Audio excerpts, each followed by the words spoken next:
If someone must take from you in order to feel whole, then their love is not love, but a need. And neediness, when mistaken for connection, becomes a silent thief of your spirit. So many women fall into this subtle but deeply dangerous pattern, confusing being needed with being loved. When someone persistently asks you for what they should be generating within themselves, your time, your peace, your emotional labor, it may look like intimacy, but often it is dependency disguised as devotion.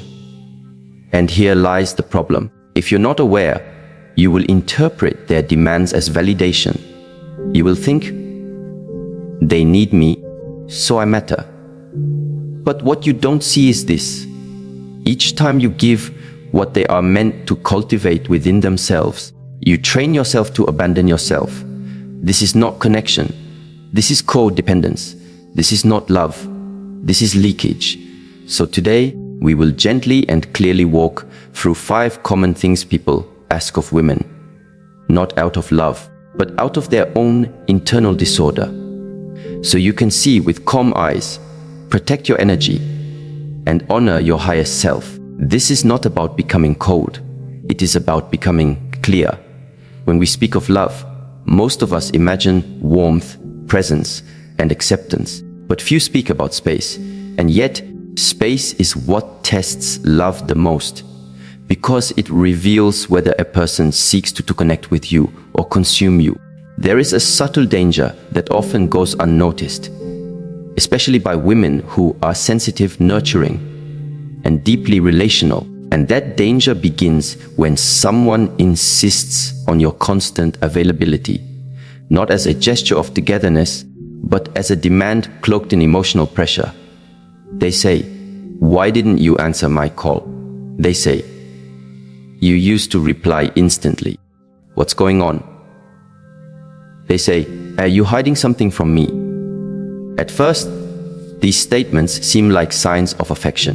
They miss me. You think, they care about me. But pause for a moment and look deeper. Is it care, or is it control? A person who needs your constant presence is often a person who hasn't cultivated their own inner stillness. Their dependence on your response becomes their method to manage their own insecurity. The danger is not always in the words spoken, but in what your nervous system is constantly being asked to carry. When someone needs you to be on call emotionally, mentally, physically, they are not really asking for closeness. They are asking for a fix. And once you become the fix, you are no longer free to be yourself. In relationships, we often mistake urgency for intimacy. A person messages you multiple times in a row, leaves voice notes, shows up unannounced, and we tell ourselves, that must be love. They're invested. But what if their urgency is actually a reflection of their inability to sit with their own emotional discomfort? A secure and emotionally mature person respects time, space, and silence. They do not fill every pause with panic. They do not take your moments of solitude as rejection. They understand that presence, when forced, becomes a performance, not a connection. Neuroscience teaches us that our nervous system is attuned to patterns of safety and danger. When you are always expected to be available, your nervous system enters a state of hypervigilance. You begin to anticipate their needs even before they speak. You apologize for taking a nap. You feel guilty for going for a walk without your phone. Your mind is no longer your own. It becomes wired to serve another person's emotional regulation. Over time, this drains you. Your joy starts to fade.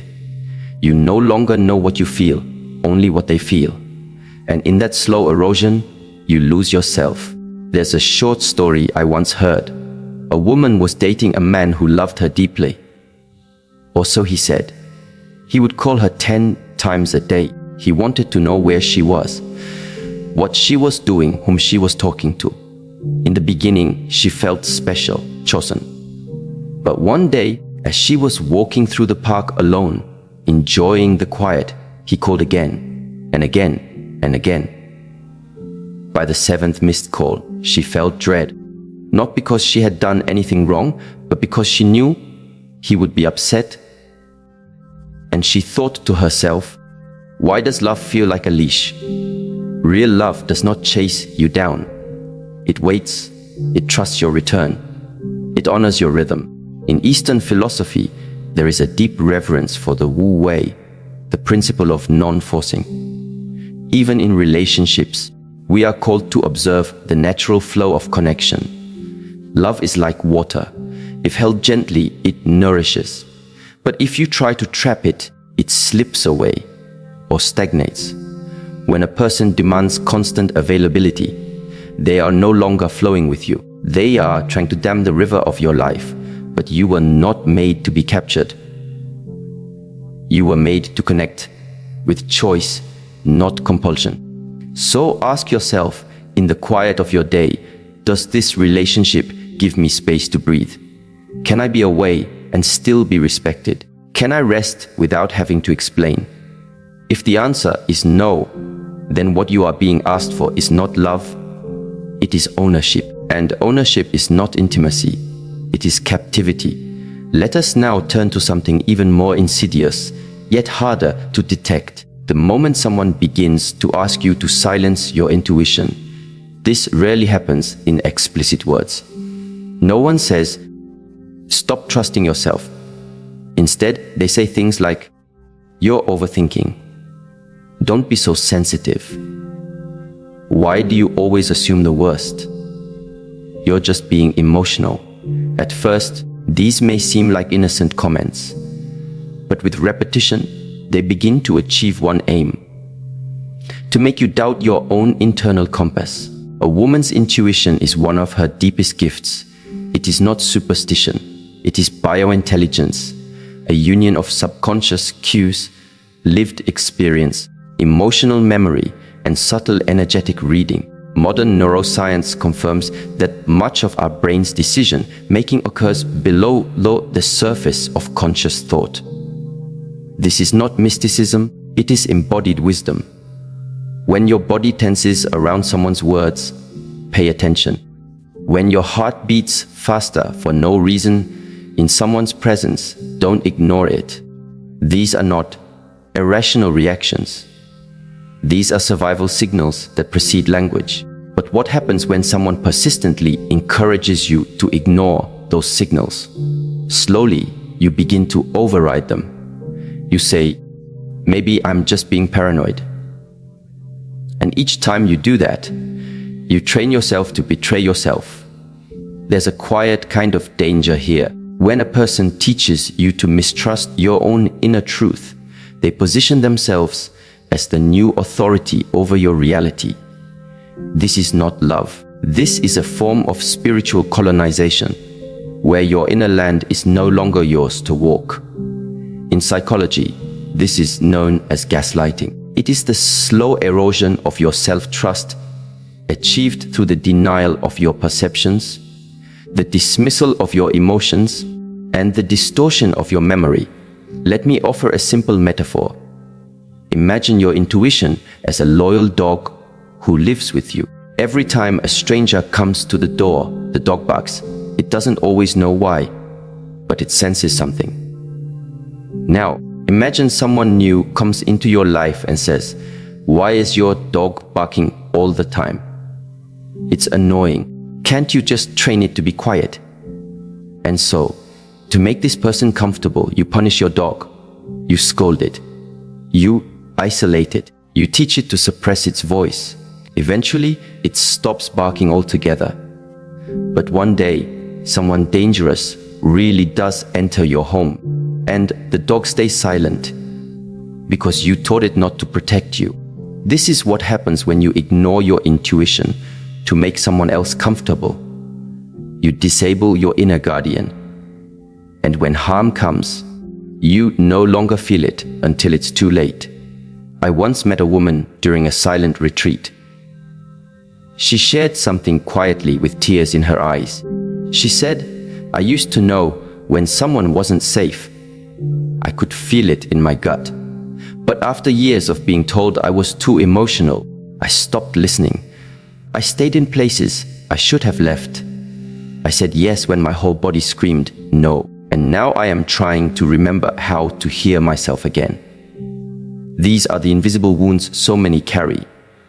The betrayal not by others, but the betrayal of self that comes from trying to keep peace with people who are not peaceful themselves. So remember this, a person who truly loves you will never ask you to mute your inner voice. They will respect your inside, even if it challenges them. They will listen to your discomfort, even if it reveals their blind spots. They will invite your truth, even when it's inconvenient, because they know your self-trust is not a threat to the relationship. It is the foundation of it. And more importantly, they know when a woman is attuned to her intuition, she is not only wise, she is powerful. So let us begin again from this place of clarity. Do not apologize for needing space. Do not silence your instincts to keep harmony. Do not shrink your presence to accommodate someone's disorder. You are not here to be emotionally enslaved by those who cannot sit with themselves. You are here to rise, anchored in your knowing, peaceful in your solitude, generous with your love, but only when it is safe to give, and when it is not. You are here to walk away, not with anger, but with alignment, because no connection, no matter how passionate, is worth the price of your peace. When we speak of giving, we speak of love, of service, of presence, and indeed, a loving woman is naturally giving. She gives her time, her energy, her patience, her care. In a deeply spiritual sense, she becomes a vessel of nurturing, soft in her speech, generous in her attention, and healing in her presence. But here is where a profound spiritual misalignment often enters. What happens when you are giving, but the other is only taking? What happens when your giving becomes expected, assumed, demanded, while your needs are dismissed, overlooked, or even shamed? There is a difference between being loved and being used, and many women only realize the difference after their emotional energy has been emptied out, drop by drop, day after day, into someone else's unfillable cup. In a healthy relationship, giving is reciprocal.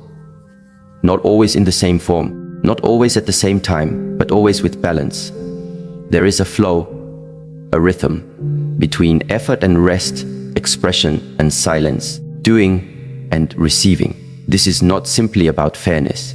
It is about spiritual symmetry. What you nourish must also nourish you in return, or else you become spiritually malnourished. But there are those who do not seek symmetry. They seek supply. And supply, unlike love, does not honor your boundaries. It requires that you be constantly available, emotionally generous, and forgiving, without limits. It views you not as a sovereign being, but as a resource. They don't ask how you feel. They ask what you can do. They don't notice your silence. They only react when their needs are unmet. They don't thank you for your consistency. They resent you when you pause to breathe. These are the ones who will ask you, sometimes gently, sometimes manipulatively, to keep giving even when you are exhausted, to keep showing up even when you are breaking inside, to stay calm even when they are careless with your heart. And because many women are conditioned through culture, religion, or upbringing to associate love with sacrifice, they comply. They give more, they endure longer, they love harder, and they believe that eventually their devotion will be reciprocated. But the truth is this: people who are using you do not eventually wake up and love you better. They wake up and take more. In relationships where giving is one-sided, what dies first is not the body, it is the soul. The woman stops smiling with her eyes. She laughs without joy. She listens without presence. She becomes a version of herself that exists only to support someone else's emotional survival. There is a short story told in a Zen teaching. A woman tended a tree in her courtyard every day. She watered it, pruned it, cared for it deeply. But the tree bore no fruit. One day, an elder monk passed by and saw her kneeling by the tree once again. He asked, "Why do you give so much to this tree?" She replied, "Because I believe in it." He paused, then said softly, "Belief is not enough if the tree is dead." Many of us have relationships like this, where we keep giving because we remember who the person was or who we hoped they would become. But the reality of their behavior, the emptiness of their response, tells another story. Emotional generosity must be met with responsibility. Otherwise, what appears to be love becomes self-betrayal. Modern psychology confirms this. In co-dependent dynamics, one person overfunctions while the other underfunctions.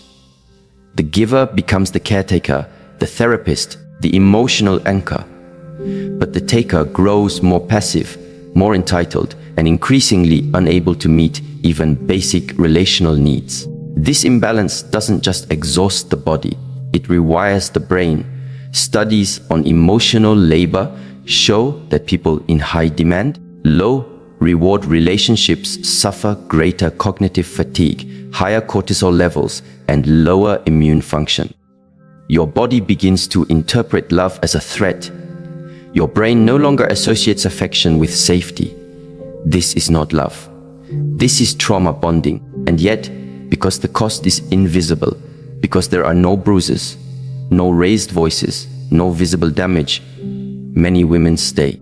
They stay in relationships where they are expected to give without receiving, to understand without being understood, to heal without being held. But here is what we must remember. The body keeps the score. Your nervous system will not lie for the sake of a fantasy. If being with someone drains you more than it uplifts you, that is your wisdom speaking. A woman once said to me, "I don't understand. I do everything for him. I support his dreams. I carry his burdens. I love him through everything. Why does he seem more distant with time?" I looked at her gently and replied, "Because he never learned to see you as a person, only as a provider. To be loved for your giving without being loved for your being is to become invisible. And invisibility, over time, leads to despair. Because even if someone praises you, thanks you, acknowledges you, if they do not consider your needs, your emotions, your spirit, then you are not in a relationship. You are in a transaction. Eastern wisdom teaches us about the principle of yin and yang, the sacred dance of reciprocity. Giving and receiving are not separate forces, they are part of the same whole. If you are always giving, you are suppressing the yin within you, the capacity to receive, to be filled, to rest. And when that balance is broken, your inner harmony dissolves. There is a beautiful truth in nature. Rivers give water to the earth, but the sky must also give rain to the river. If either stops, the system collapses. You must ask yourself, is there rain in this relationship? Or are you being drained to feed a land that refuses to return the gift? It is not selfish to want reciprocity. It is not demanding to ask for consideration. These are the foundations of healthy connection. Without them, your love becomes a tool used against you, because what you give is no longer received with reverence. It is consumed with expectation. There is another story I recall, this time from a woman in her late 60s. She spent over 30 years in a marriage where her emotional labor held the entire family together. She was the one who woke first, slept last. She remembered birthdays, comforted tears, held the silent burdens no one ever saw. And yet, when she grew ill, her husband could not even make her a bowl of soup. She told me, I gave my whole life so no one would suffer. But now that I'm weak, I see. I was never truly seen. This is the cost of giving without receiving. You do not become cherished. You become expected. And when your giving is expected, it is no longer a gift. It becomes your prison. So how do you protect yourself from this imbalance? First, you must become deeply aware of your own patterns. Do you equate your worth with your usefulness? Do you feel anxious when you are not helping someone? Do you believe that if you stop giving, you will stop being loved? These beliefs are not facts. They are wounds. And wounds, when unhealed, become blueprints for your relationships. Second, observe the response of others when you set boundaries. Say no once and watch. Does the person guilt you? Does their energy shift? Do they withdraw affection? Or do they honor your limit and thank you for being honest? A person's reaction to your boundaries reveals their intentions more clearly than their words ever could. Lastly, understand that your energy is sacred. You are not here to pour endlessly into people who refuse to be whole. You are here to grow in mutuality, in respect, in emotional presence. Anything less is not love. It is depletion. To the woman who gives everything and asks for little, it is time to return to yourself. You were not born to be a reservoir for other people's needs. You were born to dance in the sunlight of your own soul, to share your love freely, but only with those who can hold it with honor. A man who loves you will not only receive your giving, he will give in return, not out of obligation, but out of reverence, not because he needs to earn your love, but because he recognizes it as a sacred offering, not a service. You are not here to rescue people from their own growth. You are not responsible for their healing. You are responsible for your alignment, and sometimes that means walking away from those who treat your generosity as their entitlement. When you give from fullness, it nourishes both. When you give from emptiness, it slowly erodes you. Let your giving be conscious. Let your boundaries be clear. Let your self-worth be rooted in who you are, not in how much you do for others. There are questions that reveal more than answers ever could, and one such question, often asked with subtle tones or quiet implications, is this: if you really love me, you would prove it by choosing me over them. It sounds innocent on the surface.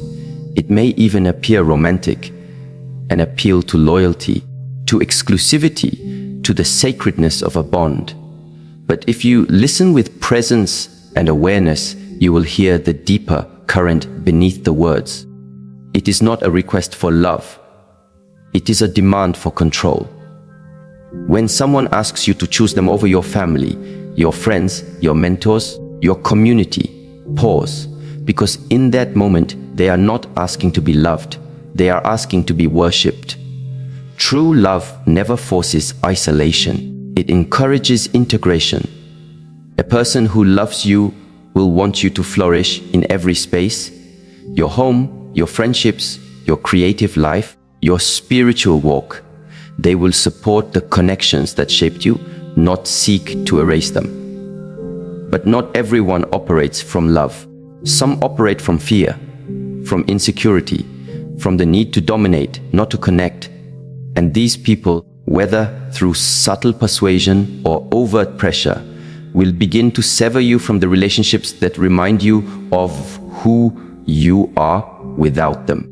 They will say things like, "I just don't feel comfortable when you talk to your mother. Your friends don't understand us. Why do you need to talk to other people about our problems? I should be enough for you." And slowly, so slowly you might not notice it, you begin to retreat. You stop sharing. You cancel plans. You pull away from the people who love you deeply, consistently, and without agenda. At first, it feels like sacrifice, a small trade for the sake of peace. a gesture of love to show commitment. But with time, it becomes loneliness, then confusion, then disconnection from others, and eventually from yourself. This form of relational control is not always loud. It doesn't always come with raised voices or slammed doors. Sometimes it comes with quiet guilt, with subtle questions, with the unspoken tension of having to choose between harmony with your partner and loyalty to your loved ones. But any relationship that asks you to abandon your community is not love. It is emotional possession. Psychologically, this is known as isolation grooming. It's a tactic often used by emotionally manipulative individuals, particularly narcissists, to gain psychological dominance over a partner. The less connected you are to others, the more dependent you become on the person in front of you. It is not about love, it is about power. In Eastern philosophy, the concept of right relationship is fundamental. It means harmony in your relationships is not just about peace with one person. It is about balance across the circles of your life. You are not meant to pour all your energy into one connection. You are meant to be part of a greater whole. A tree does not grow by detaching from its roots, and neither do you. But what makes this tactic so dangerous is that it often wears the costume of devotion. A man may say, "I just want us to be close. I want to protect what we have." And that sounds noble, doesn't it? But true closeness does not require isolation. Real protection never asks you to lose yourself. A woman once shared with me her story. She had been with a man who, over time, discouraged her from calling her sister, criticized her for spending time with childhood friends, and became irritated anytime she spoke warmly about her father. At first, she believed it was because he had been hurt before, because he needed reassurance. She poured herself into comforting him, into proving her love. But years later, she woke up in a home that felt like a cave. No laughter, no visits, no support, just her and him. And the terrifying part, she no longer knew how to reach out, because emotional isolation over time becomes internalized. You begin to believe you are a burden, that asking for support is betrayal, that if you miss your family, it means you are ungrateful, that if you maintain friendships, it means you don't truly care for your partner. But this is not love. This is emotional colonization. You were not created to orbit someone else's insecurities. You were created to live from your center, with roots that connect you to your community, your wisdom, your higher purpose. In Buddhism, one of the key principles is interdependence. Nothing arises alone. Everything is connected, and a healthy relationship honors this reality. It understands that we are healthiest when we are relationally diverse, when we are not emotionally enslaved to one person, but supported by a web of meaningful connections. Modern neuroscience backs this up. Studies on social resilience show that people who maintain strong social ties outside their romantic relationship are more emotionally balanced, recover faster from stress, and have greater clarity in times of conflict. Why? Because they are not emotionally hostage to one person. They are grounded, connected, whole, and this wholeness protects them. Because when a woman is whole, she cannot be controlled, and that is what some people fear, not losing your love, but losing their power over your selfhood. So, what do you do when someone asks you to choose? You return to your center. Ask yourself, is this request coming from love or fear? From trust or control? From sacred intimacy or emotional manipulation? A partner who asks you to forsake the people who shaped you does not understand the depth of your soul. Because your soul is not singular, it is collective. Your laughter was shaped by family stories, your strength by mentors, your joy by friendships, your wisdom by those who walked with you during storms. To abandon them is to abandon yourself. There's a Japanese saying, "A single arrow is easily broken, but not 10 in a bundle." This is true of people too. When you are connected to your tribe, your spiritual, emotional, and familial tribe, you become resilient. You cannot be easily broken. You cannot be isolated and bent to another's will. I remember another story, this time of a woman in her 40s who had been in a long-term relationship with a man who constantly criticized her best friend. He would say, "She's jealous of us. She doesn't want to see you happy." Eventually, under pressure, the woman distanced herself from her friend. Years later, after the relationship ended, she reconnected with this friend and cried. Because in her friend's voice, she heard the truth. In her embrace, she felt the safety she had been missing, the tragedy. She had walked alone for years, all because someone made her believe that love meant disconnection. But real love never asks for disconnection. It asks for integration. It welcomes your world. It respects your origins. It celebrates the people who make you stronger. And if someone cannot love the people you love, then they do not truly see you, because we are not separate from our communities. We are extensions of them. And any man who wants to love you must also honor the roots that nourish your soul. Emotional isolation is a form of psychological confinement, and confinement shrinks your spirit. It dims your light. It makes you easier to manipulate. But the truth is, your light was never meant to be contained. It was meant to shine in many directions, in family gatherings, in deep conversations with old friends, in silent evenings with mentors, in joyful moments with your tribe. You do not need to choose between love and connection. The right love will support your connections. It will not compete with them. In Taoist philosophy, water is often used as the metaphor for wisdom. It flows around obstacles. It nourishes every space it enters. It adapts, but it never loses its essence. Be like water. Flow back to those who have fed your spirit. Flow into relationships that feel like rivers, not cages. Flow away from the rocks that block your path with fear and demand. And when someone asks you to prove your love by disconnecting from others, remember, your love does not need to be proven. It needs to be honored. And anyone who asks you to walk alone has already shown you that they are not walking with you. The greatest gift you can give to someone is your wholeness, not your sacrifice, not your isolation, your wholeness.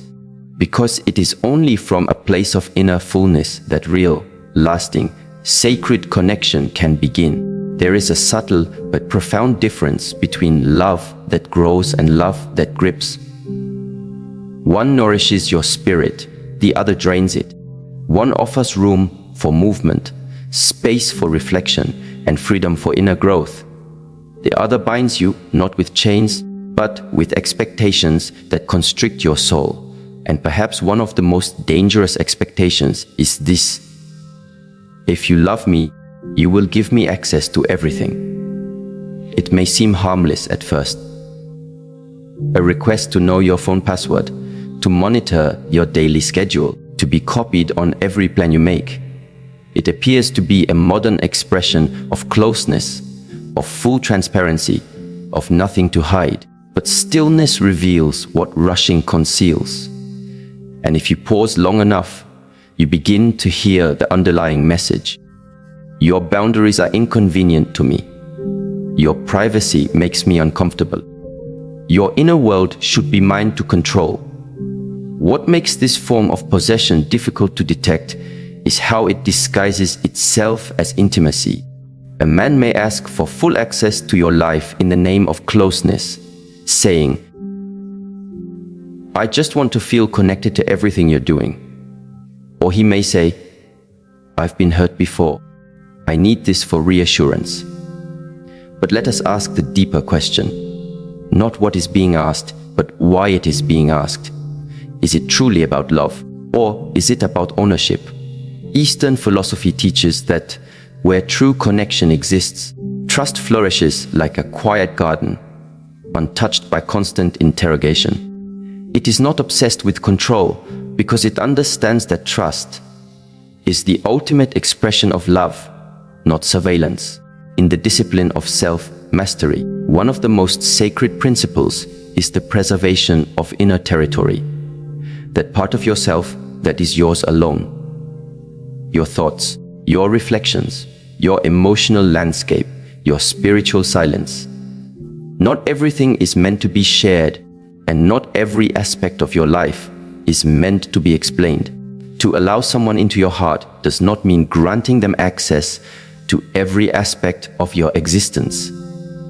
There must remain a sacred space, a sanctuary within you where only you can sit with your soul.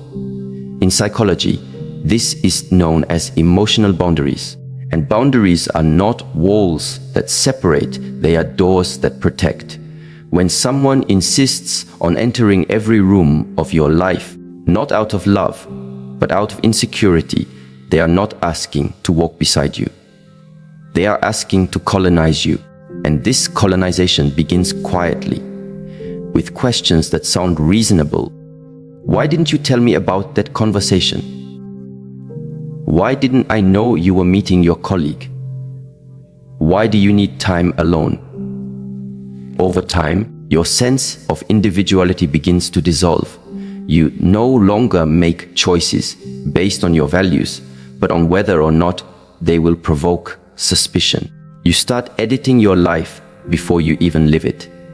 And in that editing, something essential is lost: your freedom. A woman I once counseled told me how her partner had gradually begun asking for more and more access. At first, it was simple. He wanted to know her schedule. Then it became, "Who are you messaging?" Then, "Let me read your journal. I want to understand you better." Eventually, she found herself deleting text messages that had nothing wrong in them, just to avoid his overreactions. She started censoring her thoughts, editing her expressions, rehearsing every sentence before speaking. She wasn't living. She was managing someone else's insecurity. And that is the quiet tragedy of this dynamic. It looks like intimacy, but it is built on fear. And any relationship built on fear will always require sacrifice. Not the noble kind, but the kind that empties your spirit. True love does not require the surrender of privacy. In fact, it honors it, because love that is rooted in wisdom knows that every soul is a universe. And even when two people are deeply connected, their inner universes remain unique and sovereign. In the wisdom of the Tao, there is a phrase: be like the moon, close enough to light the path, distant enough to respect the stillness. A wise partner knows how to illuminate without intruding. They understand that the knowing everything is not the same as loving completely. From a physiological standpoint, constant surveillance and forced openness activate the brain's stress circuits. The amygdala, responsible for detecting threat, remains hypervigilant when one feels constantly watched or questioned. This kind of emotional pressure can lead to chronic anxiety, emotional fatigue, and a weakened sense of self. When your nervous system feels it cannot rest because someone is always checking in, you begin to operate from survival, not love. You start adapting instead of aligning, and over time, your authentic voice begins to fade beneath layers of self-protection. Healthy relationships, supported by neuroscience, are built on trust, autonomy, and mutual respect. Love should calm the nervous system, not agitate it. It should encourage deep breathing, not emotional hiding. There's a well-known Sufi story of a bird and a cage. The bird was vibrant, free, and full of song. A man fell in love with the bird's music, so he built a golden cage to keep it close. He said, "Now I can hear you sing forever." But the bird stopped singing. It sat quietly, its spirit dimmed. The man asked, "Why won't you sing for me anymore?" And the bird answered, "Because I was never singing for you. I was singing for the sky." This is what happens when someone mistakes access for affection. They try to hold on so tightly that they extinguish the very beauty they once admired. The need for constant access is often driven by unresolved fear of abandonment, of betrayal, of inadequacy. But unless those fears are addressed within the self, they will spill over into the relationship, becoming demands disguised as needs. And no one should be required to pay the price for someone else's healing. Boundaries in love are not rejection. They are a sacred yes to self-respect. When a woman says, "I need my space," she is not pulling away.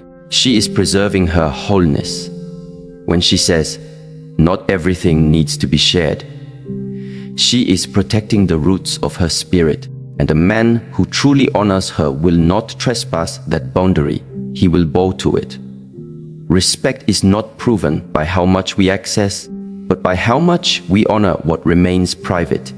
In modern culture, especially with the intrusion of social media and hyper-connectivity, many people have begun equating love with transparency.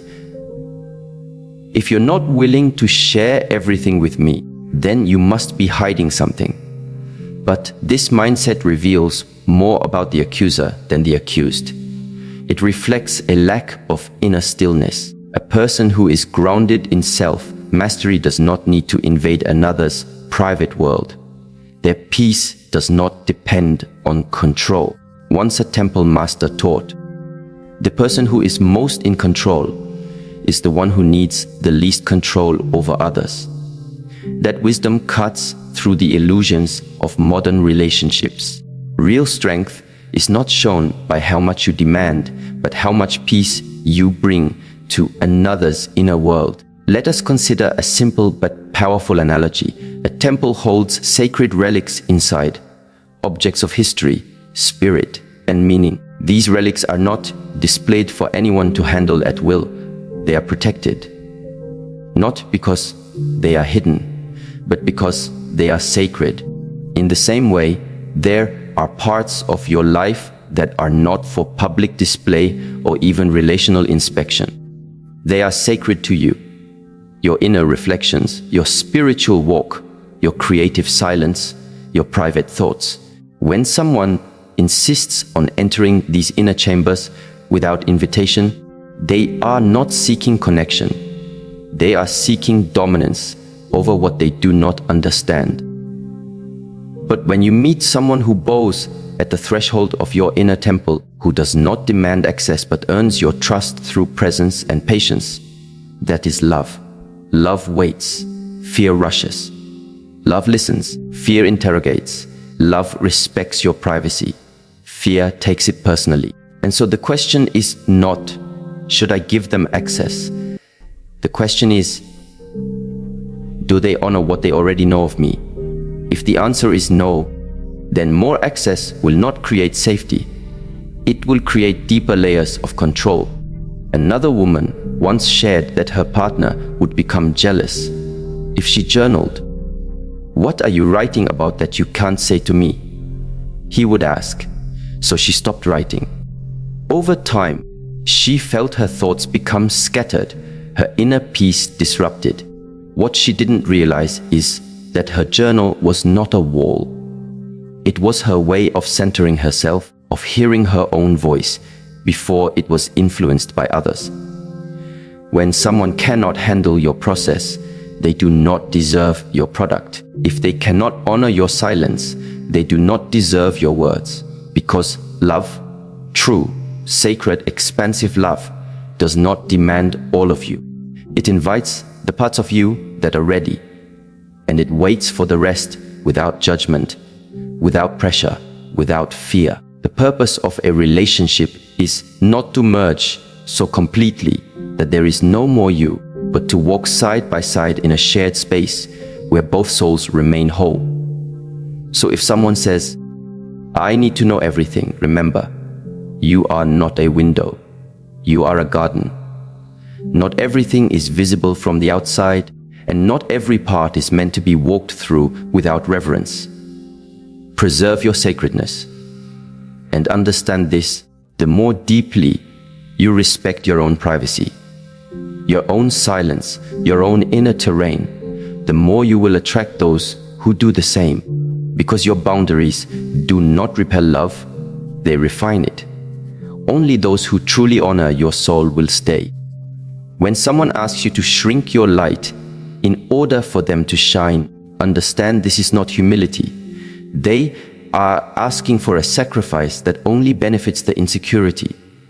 In this final kind of request, subtle but deeply dangerous, a person may not ask for your love, your resources, or your time. They will ask for your dimness, for you to tone down your joy, suppress your beauty, or pretend to be less wise than you are, so that they feel more powerful by comparison. What they are truly asking is, can you be smaller so I don't have to grow? This is not love. This is ego preservation disguised as emotional intimacy. And if you do not notice this early, you may end up slowly abandoning your greatness in the name of being accepted. You'll stop celebrating your accomplishments. You'll speak less passionately about your dreams. You'll hesitate before dressing the way you like or expressing your full intelligence. Because every time you shine, they respond with distance, resentment, or silence. They never say it outright, but the message is clear. Your radiance makes me uncomfortable. Please reduce it. This request is common in relationships where one partner has not yet come into alignment with their own potential.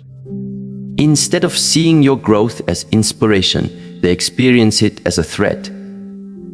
Instead of rising to meet you at the level of expansion, they try to pull you back into their own comfort zone.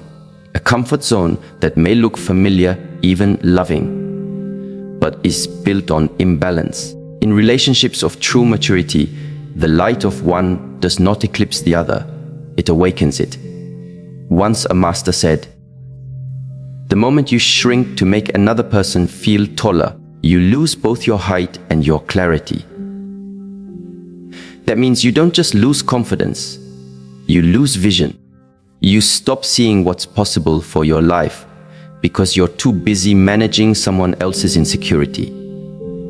In psychology, this is referred to as enmeshment. It's when two people's identities become entangled to the point where one cannot grow without provoking the other's discomfort. When your elevation becomes someone else's burden, it is no longer a relationship, it is a cage. A woman I once guided through self-mastery work shared that she had stopped attending her yoga classes because her partner would joke, "Don't get too spiritual on me." When she read books on emotional healing, he teased her for being too deep. Over time, she became hesitant to explore anything that made her more grounded or radiant, afraid that every step she took into self-awareness would create more distance between them. She was not growing alone. She was outgrowing someone who refused to move.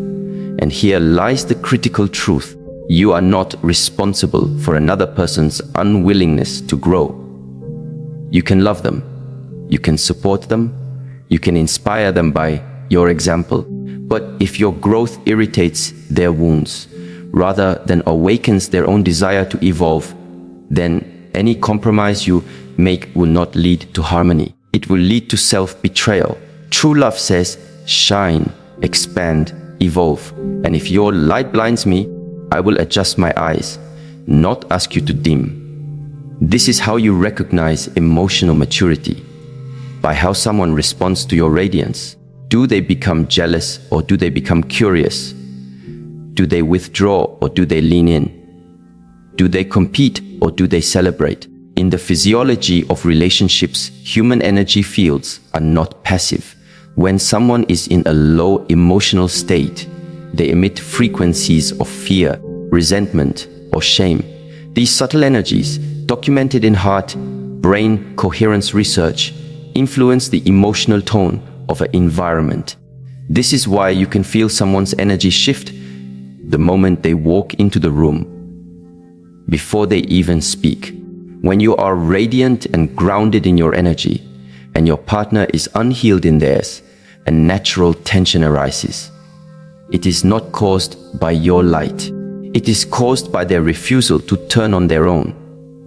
And this is where Eastern wisdom calls for discernment. In the Tao Te Ching, it says, "He who tries to control the brightness of others will never find his own light." Meaning, those who are threatened by your clarity will always try to confuse you, make you doubt yourself, question your path, second, guess your purpose. But clarity is not arrogance, and radiance is not rebellion. A woman who walks in her light does not do so to provoke others. She walks in her light because the alternative is suffocation. She has tried to shrink. She has tried to be palatable. She has tried to water herself down so others would not feel insecure. And still, they found fault with her. So now she chooses to be whole. And this is the turning point every woman must reach in her self-mastery journey, to stop apologizing for being complete. There is a story from the Zen tradition. A young student was walking with his teacher through a quiet village. They came upon a family who had trained a small elephant to walk in circles with a chain tied loosely to its leg. The elephant could easily break free, but it never did. The student asked, "Why doesn't the elephant escape?" The teacher replied, "Because it was chained since birth. Now it believes the chain is stronger than it is." This is how many women live, not with physical chains, but with emotional ones. Chains of shame, chains of too much, chains of don't be so bold, don't be so loud, don't be so confident. And eventually, even when there is no one actively holding them back, they hold themselves back. They stay small, not because they want to, but because they've forgotten they can be free. When someone asks you to stay in that circle, to not go too far, to not fly too high, it is your duty to remember the truth. You are no longer chained. You are not required to betray yourself in the name of making someone else feel powerful. There is a sacred responsibility in owning your light, because when you do, you give permission to others, not to copy you, but to find the courage to ignite their own. A woman walking in her light is not a threat to the strong, only to the insecure. From a practical standpoint, recognize the patterns. If every time you win, your partner withdraws, take note. If every time you express excitement, they respond with sarcasm or silence, take note. If your growth journey is met with ridicule or resistance, understand what that means. You are being asked to trade your elevation for emotional safety. And the question becomes, is that a price you're willing to pay? Let me share the story of a woman named Elena, a talented painter who had suppressed her art for 10 years because her husband called it a hobby, not a real purpose. Over time, Elena became anxious, fatigued, and deeply unfulfilled. Her light had not gone out. It was suffocating under the blanket of emotional suppression. After attending a silent retreat, she came home with a renewed sense of clarity. She began painting again. At first, her husband said nothing. Then he began to make passive comments. "You're so obsessed with your little projects now." Then outright resentment. "Everything's about you these days." But Elena did not stop. She continued painting. She exhibited. She sold her work. She grew a community. And slowly, her energy shifted. She no longer sought his validation. She became centered in her purpose. Eventually, her husband had two choices: grow with her or grow distant. He chose distance. And though it was painful, Elena said, it was the first time in her life she had chosen herself without guilt. This is what it means to stop shrinking for someone else's comfort. When you honor your growth, the people meant to walk with you will adjust. They will rise. They will celebrate. And if they don't, it is not your responsibility to carry their emotional weight on your shoulders. We must stop treating love as a reason to suppress our evolution, because love that requires suppression is not love. It is control. Love that asks for stillness when you are meant to move, silence when you are meant to speak, shadows when you are meant to shine, is not love rooted in soul, but in fear. And fear will always seek your dimness to avoid its own reflection. So ask yourself, am I being asked to stay small for the sake of peace? Or am I being invited to grow for the sake of love? Because the former will drain your spirit, while the latter will elevate your life. And remember, your light was not given to you as decoration. It is your guidance, your gift, your spiritual responsibility. To dim it is not only self-betrayal, it is a disservice to the very soul that came into this life to express, to serve, and to awaken others. Your presence is not too much. Your growth is not too fast. Your wisdom is not too deep. You are not a threat, unless someone has chosen stagnation over evolution. And for those who ask you to reduce yourself, politely decline.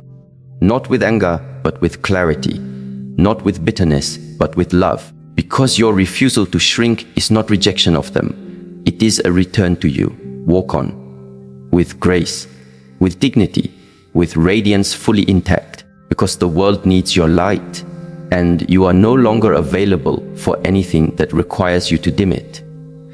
So now, beloved one, let us return to the beginning, with deeper clarity and a steadier breath. There are moments in life when we are not tested by storms, but by soft, subtle requests, the kind that ask not for our strength, but for our silence. Not for our love, but for our compliance.